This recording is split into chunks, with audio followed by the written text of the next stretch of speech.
When people talk about homosexuality, they often ask, is it a choice? I heard it is. Hello, what's your name? Christian. Well, Christian, let's see what the latest science has to say. Oh, that. To help us, here are two gay people, George and Martha. Before we can answer, is it a choice, we must first determine what it means to be gay. How do you know you're a homosexual? The same way you know that you're straight. Since the 19th century, many theories about homosexuality have been offered that are untestable and contradictory. Male homosexuality is the result of an absent father and an overbearing mother. See ya. Stand up straight, dear. And the female homosexual has never recovered from her anger over not having the penis. She wishes to avenge her perceived castration by taking another female as her sexual object. You're kidding me, right? Well, I've always been told that homosexuality is unnatural. Is it? In fact, homosexual relations are common in nature, including zebras, baboons, dolphins, sheep, buffalo, ducks, foxes, elephants, horses, gorillas, moose, house cats, pigs, mice, rabbits, swans, and lions, to name a few. Well, okay, but we're not animals. Human beings have free will. You don't just decide who to love. Settle down there, Martha. Christian does have a point, but let's take a look at the most recent scientific evidence. As they study sexual orientation, scientists are currently looking at three main areas: genes, hormones, and birth order. Of course, most of these studies focus only on male sexuality. Sorry, Martha. What a shock. Let's first look at studies of identical twins. Hi. When one identical twin is a gay man, the other twin is gay up to 70% of the time, far higher than would occur if genes played no role. In fact, these studies show that genes play a greater role in determining sexual orientation than they do in whether or not you're right or left-handed. And we don't punish the left-handed. Well, not anymore.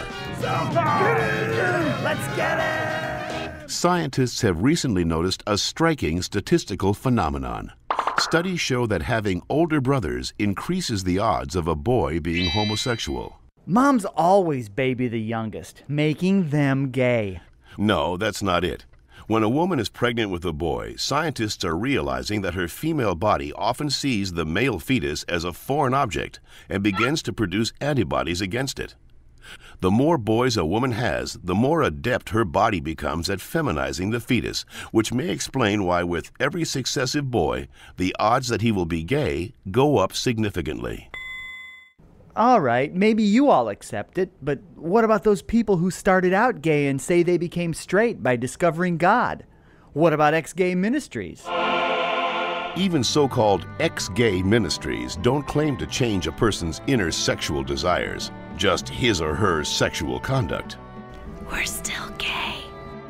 If these places really work, why don't they all use the same technique? Why does each ministry experiment its own way? Well... And why have so many members and leaders recanted earlier claims that they were changed?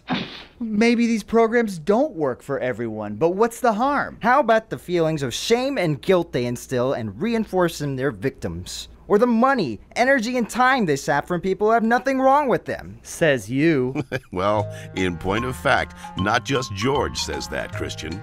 The American Medical Association, the American Psychiatric Association, the American Psychological Association, the American Psychoanalytic Association, the American Academy of Pediatrics, and the National Association of Social Workers have all stated that homosexuality should not be treated as a mental disorder, and that they oppose attempts at reparative or conversion therapy, and that sexual orientation is not a choice and cannot be changed. So that's it. I'm supposed to believe that it's not a choice just because all those doctors and scientists say so? Or you could just ask us. I do know this one girl named Heather who goes back and forth, but she's Shut up. The information in this educational cartoon is based upon studies that can be found in any university library, with the possible exception of the Bob Jones University in South Carolina.